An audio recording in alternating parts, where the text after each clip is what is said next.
পানামনগরের gate. এই দেখতে পাচ্ছ পুরাতন কীর্তিগুলা। তো আমরা ঢুকে তোমাদেরকে দেখাবো।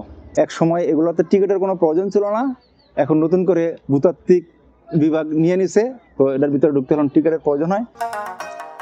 বন্ধুরা দেখতেই পাচ্ছ এখানে রাস্তার পাশে অনেক মোটরসাইকেল পার্কিং করে রাখা হয়েছে, কিন্তু এই রাস্তার জায়গাটা পার্কিং এর জন্য না, তাই আনসার সদস্য লোকেরা এই রাস্তাতে মোটরসাইকেল কিংবা গাড়ি পার্কিং করতে দিতেছে না। গাড়ি পার্কিং করতে না পারায় অনেক পর্যটক পানাম সিটি না দেখে চলে যাচ্ছে, অথচ পাশে বিশাল বড় পার্কিং এর মাঠ পড়ে আছে।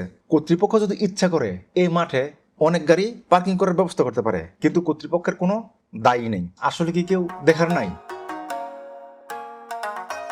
বন্ধুরা তোমরা দেখতে পাচ্ছ এই যে সামনে টিকিট কাউন্টার, লোক টিকিট কাটতেছে। এখান থেকে প্রতিজন 20 টাকা করে টিকিট কাটবো। টিকিট কেটে আমি ভিতরে প্রবেশ করবো। তাহলে চলো টিকিট কাটি।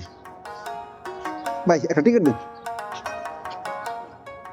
দেখতেই পাচ্ছ এই যে 20 টাকা দিয়ে টিকিট কাটলাম।